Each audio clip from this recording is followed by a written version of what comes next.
салом алейкум дӯстони азиз, барномаи навбатии гуфтаҳоро шурӯъ мекунем. қаҳрамони барномаи мо дарҳол барнома сарношуда мегӯяд ки ман намехоҳам дар бораи вазъияти оилавӣ ҳарф бизанам ва ман гуфтам ки чаро? гуфт хайр кам ҳарф мезанам, бигзор кам ҳарф бизанад. баҳодури рафӣ сарояндаи бисёр мумтоз, сарояндае ки як пояш дар тоҷикистон аст, ҳамеша як пои дигараш дар амрико. салом алейкум баҳодурҷон.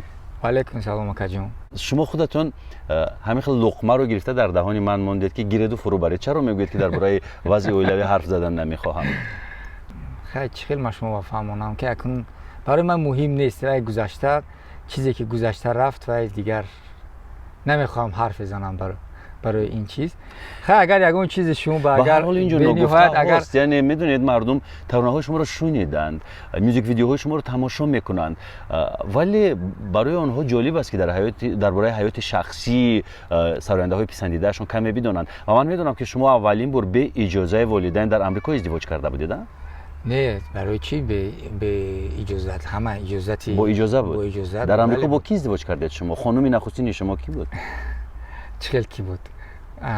یعنی از اهل آمریکا بود یا که تاجیکستانی بود؟ نه همین تو از تاجیکستانی خودمون بود، لیکن چخیل ما شما دارم که ما اونجا و هم خواندنی رفتگی بود، من هم خواندنی اونجا رفته بودم و اونجا من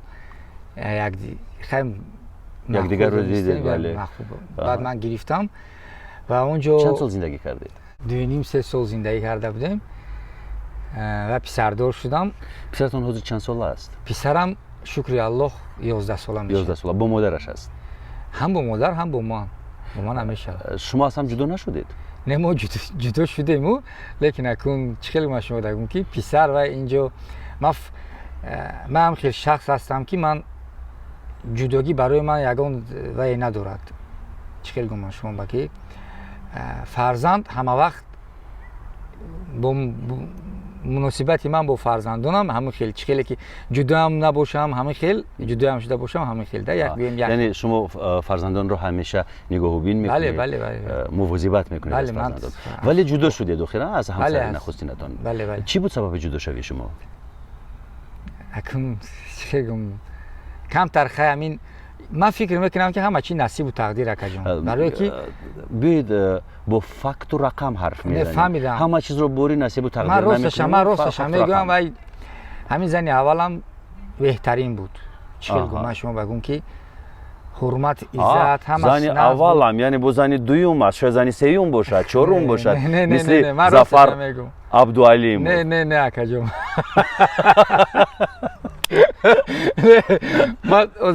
من یگان زنی سیخیل نه پروت در نظر دارم خوب بود، ناز بود، هم خیلی تو همی فرزنددار شدن اما یک خوب بود، همه بهترین و حرمت و عزت همه طرفه. ولی شما آمدید، من شنیدم که شما آمدید پنهانی از همسر یکمتون اینجا باز یک خانمی دیگر گرفتید، همین بود؟ نه پنهانی من یگان کار پنهانی نمیکنم، برای که چی طور بود؟ این روشوتی بود. خیلی یک نفهمی شد. چی بود موضوع بحث موضوع ماجرای شما چی بود؟ نفهمی در چه خصوص بود؟ نفهمی گپ گریخ بین یک دیگه گپمون در کدام موضوع؟ در موضوعی چخیل گم شما اولش یک خیلی گویم درباره فرزند گویم، برای که من پسرچم چقدر من پسرم رو دوست می‌دارم و من وقتی که من میدچه بود گیره کرد من همونجا کمتر عصبی شدم و کار بود دیگه، کار برکتی بند بود، کار باری گویم خونه کتی. من گفتم من با کار در کار نیست، من با فرزندم نگاه کنم که و گیره نکند. مثلا همین با کمتر گپ گریخت من عصبی یعنی فقط برای همین یک موضوع نو چیز همین باور کنید اکجون من با سخت قرم کرد که چخیل تو یگان وقت نشده بود که تو روی من نگاه کنی اکون حوزی مثال تو من با گپ گردوندی. من همین خیلی سخت عصبی شدم و قهر کردم. همین خیلی رفته، خیلی جداگی بررفت، لیکن شما قهر کردید؟ شما قهر کردید؟ شما اصلا در زندگی قهر میکنید؟ زود قهر میکنید؟ خیلی من کمتر گویم قهر کنک هستم. کمتر. همسر شما شهروند آمریکا بود؟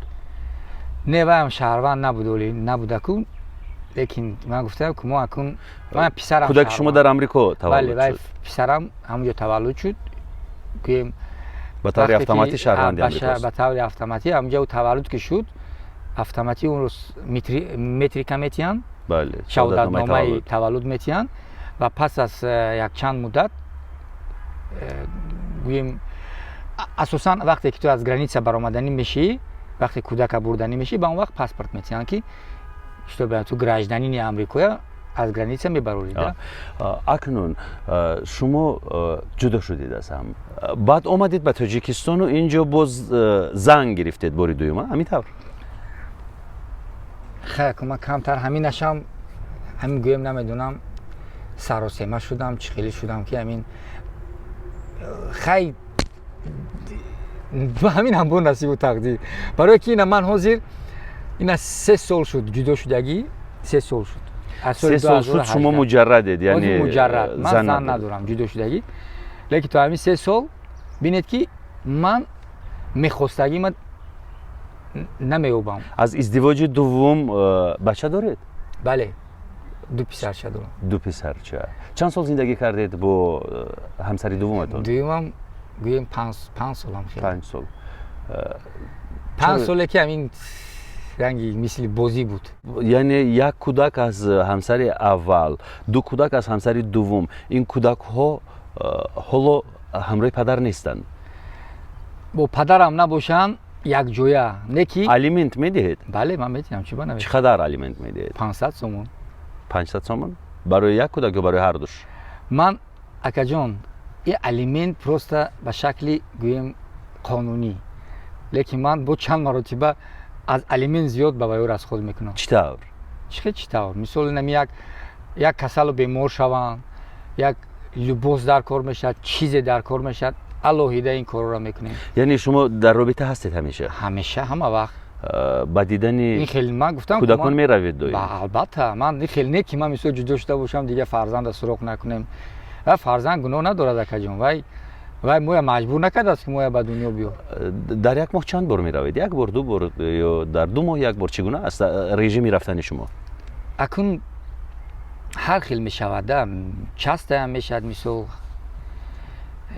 ҳар ҳафта мешавад ҳар хел да лекин ман ҳамин русо мегӯянд редка но метка ҳамин гӯем камтар дертарам бошад не ки зато вай қоидавӣ мисол ҳамин хел полни внимания ҳама 100% ки мисол ҳамн кӯдак даволӣ мешавад меҳр доранд албатта ман писари дуюмам чӣ гуфтам 3 писар дорам якум колониям амрикоист ва дута дига бо мисол писари мобайнангӣ барои ман дуюм писарам вай камтар касал аст касали маюб аст чӣ хел маюб вақти ҳамин таваллуд кардан он травма гирифта будааст таваллуд кардан натонистан ин родом гӯем ҳамун таваллудхона ба кӯдака гирифтан натонистан кӯдак травма гирифт травма чӣ мешавад тоҷикиям бахшиш бо садама таваллуд шуд бо садама таваллуд шуд барои ҳамин чӣ коре кардан ки кӯдак камтар маиб шуд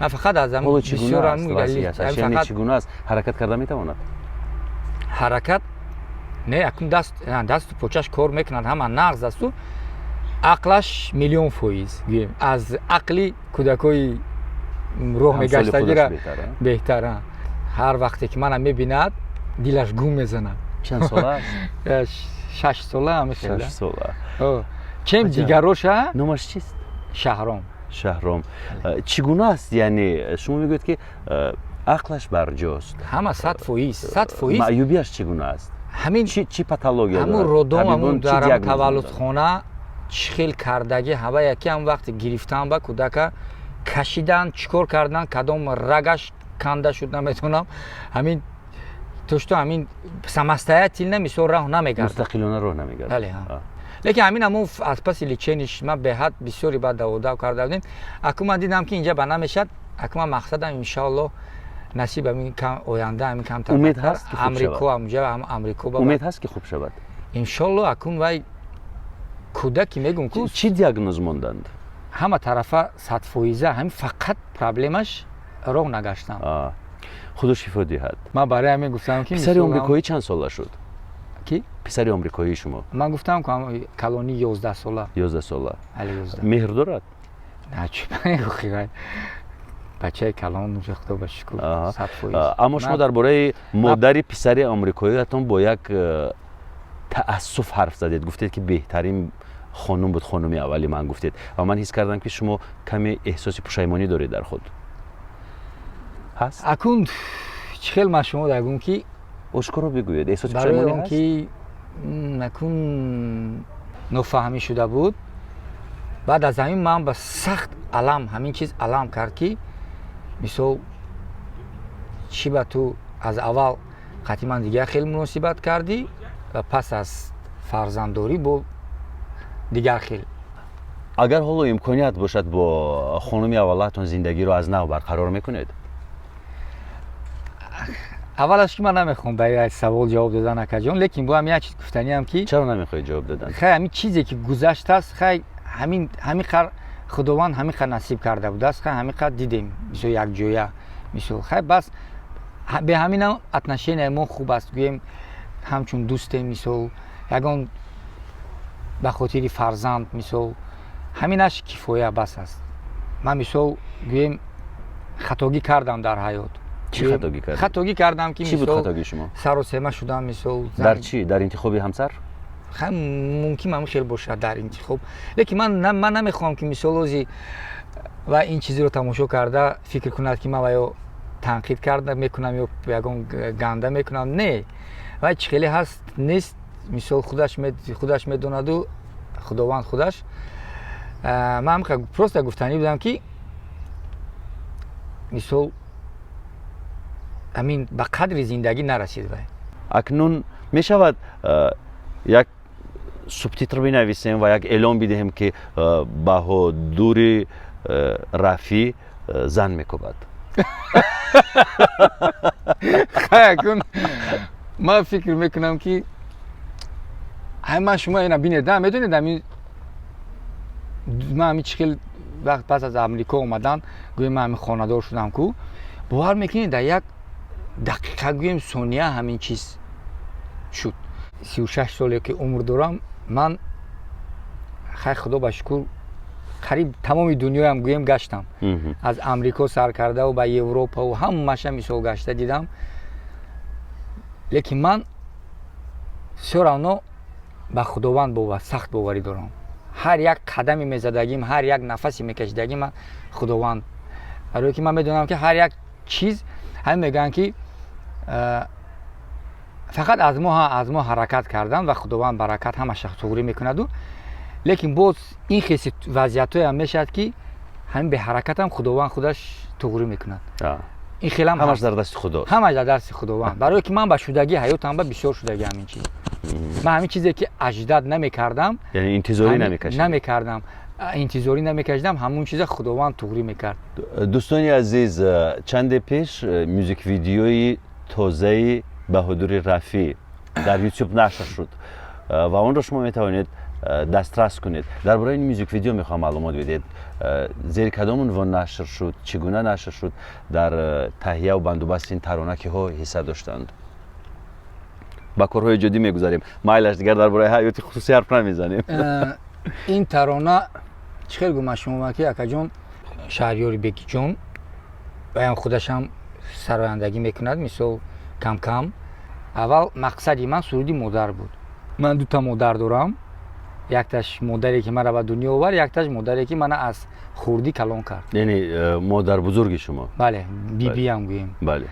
بعد همون کس من فقط میگفت که این مادر بزرگم که بچم تو همین قد سرودو کردی، همین قد چیزو کردی، یک سرود برای من نخوندی ده مادر گوییم. همین که من قدری همین یک سرود نداشتم، مثل که برای من یک سرود نخوند. همین چیز من فقط در دلم رنگ علم بود، لیکن نمیافتم آخه همین سرودی که مثل معقول دل شود و مثل همون چیزا من خوانم. همین هر چیز پیش اومد خوش اومد نمیکنی که یک چیزی خوبه میخونی. میدونم ترانه مادر رو گوش کردم، بسیار ترانه زیبا.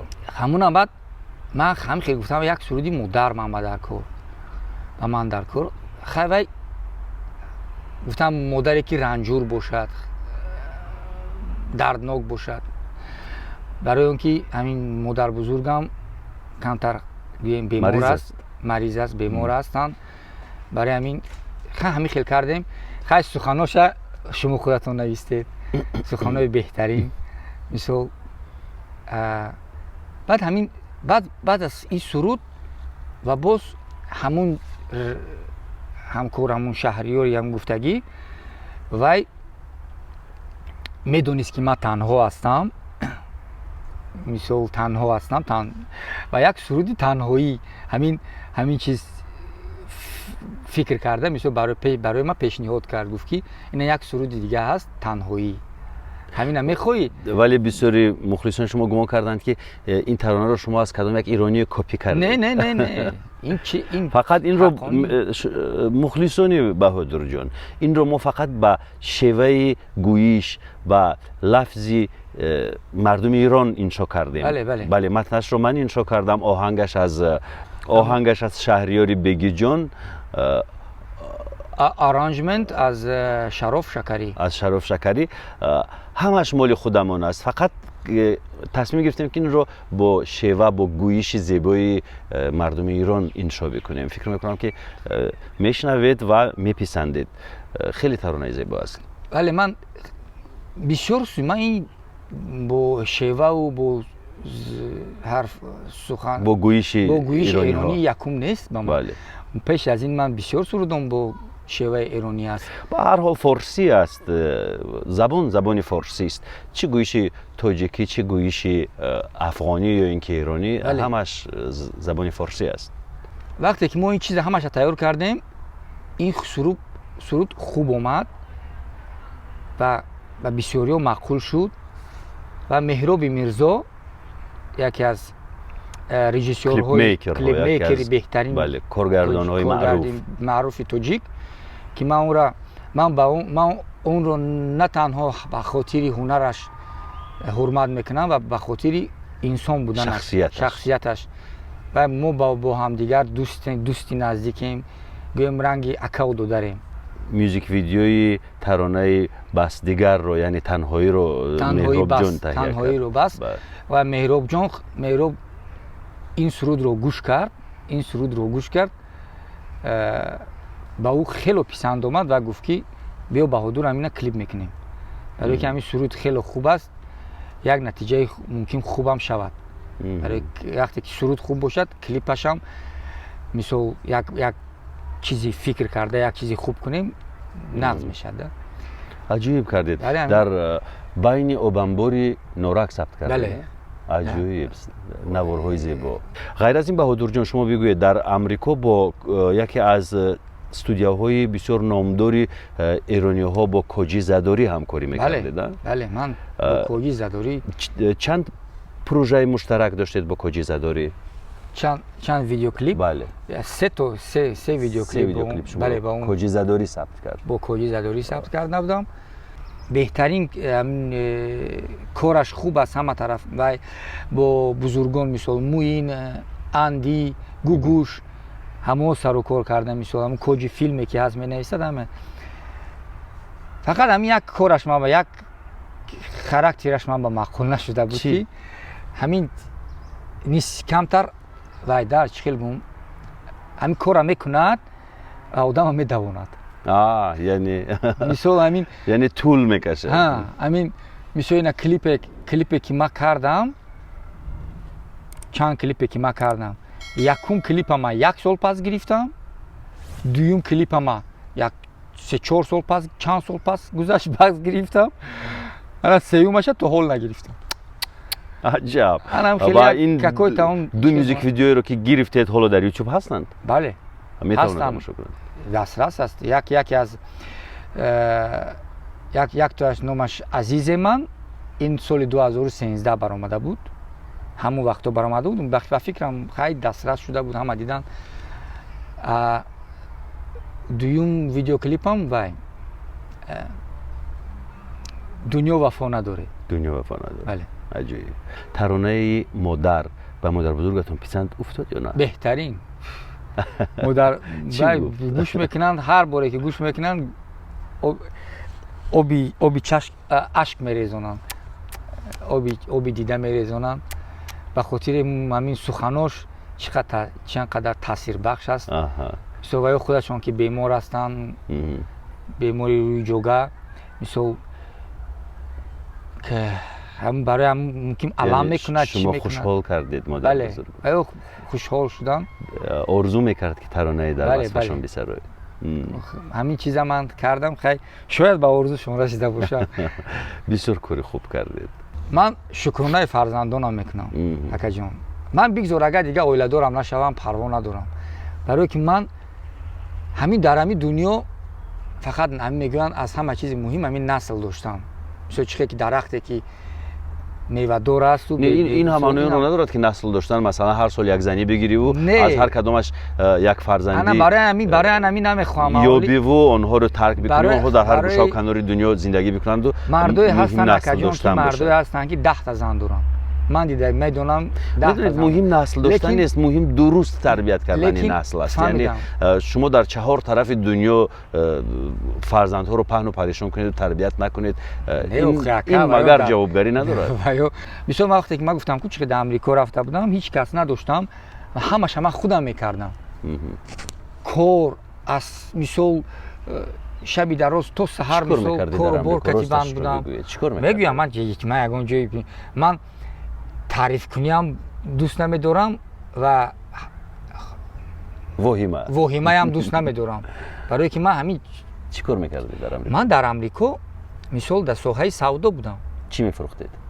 در مثال یکی از سوپرمارکتی کلونی، مثال من اونجا مثال با طوری اول نه همین یک سالی اول با مثال من همچون مثال وای بودم چی؟ سوداگر مثل کسیر گویم، فروشنده گویم، خزینه دار بودم.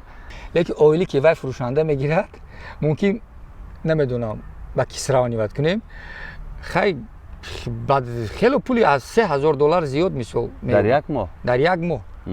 مثل این کم است. یک فروشنده مثل فروشنده هم باشد بگذار تو پولش نقص باشد و فرق ندارد در لیکن من وقتی که با همچون کارگری خوب با باس هم گویم با وای گویم مثل معقول دونسته با کارفرما. بله با کارفرما مثل معاشتون چقدر شد؟ خیلی تگی تو 5000 میگرفتیم خوبه افتم خیلی مثل عجیب. برای همین چکل گمش بوده که من مثل شبانه من منیجری مثل شبانه شدم. شب پول همین تمام همون سوپرمارکتی کلان در تگ دستم بود. خیلی جالب. و اسرار این گردنبند شما در چیست؟ چی سیر دارد این گردنبند شما؟ این گردنبندی من این اکان چه گمش بوده که خیلی چی؟ این ستایل پروسه ستایل چی نوشته شده است اونجا؟ اینجا است امریکن ایگل. امریکن ایگل این عقابی آمریکایی. این رو یکون کس به شما توفه کرد؟ خیلی هم مثل هم خیلی هم گیم بشد. پس چرا خندیدید؟ من پرسیدم که این گردنبند چی معنی دارد و با چه خاطر از شما خندیدید؟ سبب خنده شما چی بود؟ یک خنده بسیار توطئه پردازانه داشت. نه شیوس لیش کاملی با پیت. برای من گفتم وای کدام که میسو بخیاگم جای بینه شما کدید به خدا من هر باره که شما ببینم ما اگر کو همین نصرین هم نداشته باشم نصرین ما بالا بشه. سپاس. هیچ کسی این حرف رو با من نگفت. بسیاری ها من رو میبینن غمگین میشوند اما بهادر جان شاد میشود. من در حیرتم. اکنون باید ممکن از چی باید غمگین میشه؟ شوخی های من رو نفهمن. ممکن نفهمن که یکم چیز دیگه ممکن باید غمگین نمیدونم، لیکن من میگم که از همه هر سخنهای شما میسو خورسند میسو میشه میگم که همین پدیمه چه نسترایه گفتی و انگشترین رو نگفتی. انگشترین اینم همچنین. چخیل همچنین؟ اینم یکم کس توفه کرده است؟ همین خیلو کی؟ اکا جون نه اکا این چیزو میسو چخیل مثلا این اگر یکم خاطر از یکم دوستتون باشد این چیزم من خودم این رو خودتون خریدید؟ بله این من پروسته این ستایلی من مثل اگر این خیلی مثل چالا میمونه نه این من خیلی همین خیلی من مثل هر یک این رو خودتون خریدید؟ بله. از امریکا؟ از ترکیه. چون گفته در ترانه‌تون تنهایی بس و بگذار که تنهایی دیگر همون در ویدیو کلیپ خودش هم همه خیل کردگیمو. بله. اول با تنهایی و آخر با گویم وقتی خودش رو میروه. بله، یک جا میشوند. وقتی خود رو یافته خوشبخت میشه. ها قهرمان ها یک جا میشوند. بله. و بگذار که بهادر جان هم در زندگی این تنهایی رو شکست بدهد، مظفر بشود و جفت خود رو پیدا کند. همین جفتایی که مثل اویله ها میگویم، مثل آدمایی که مثل همین خصوصا برای جوانان، همین جوانانی که مثل حاضی اویله دار میشوند، من فکر میکنم برای ویا همین زندگی رنگی مثل بازیچه شدگی. باور کنید امروز توی میشم یک چند ماه پس من همین چیزی گفتید قهرمانی کردم. و یک مثالی روشنش خودتون. اکا باور کنید من ببینید که من 5 سال این قهرمانی است. من میدونم که هر کس کاری خودش میکند و فکری خودش میکند، لیکن همین میگم که مثلا این زنها اگر مثلا از وقتی اول موندن اون با دیگر وقت هیچ وقت خوشبخت نمیشه. این مسئله دوگما نیست. اکا قرارها و تصمیم‌های خدا رو هیچ کدامی از ماها نمیدونیم. هستند خانم‌هایی که از وقتی اول اومد نمیکنند ولی وقتی دوم برای میدونم. من سوال شما من میگم برای چی؟ برای اون که شما اونطوری حرف میزنید که گویا که این مسئله دوگما باشد. برای اون که نه، برای اون که او خانمایی که به وقتی اولش نمیشد، شاید ممکن او وقتی اولی وای الکش بود، نرکمان بود، گویم آدمی بیهوده بود، پست بود، مثلا اگه آدمی بیروها بود گویم. انا اون وقتو بله انا اون زن میشد از یکم وای نشد، مثلا خدا مثلا وقتش ندید، خی خدا رحمش خورده از دیگرش میشد، مثلا یک آدمی خوبه با وای توفا میکند. من خوب بگنده من باز میگم که من 5 سال زندگی کردم. 5 سال این دستاتش نه برای اون که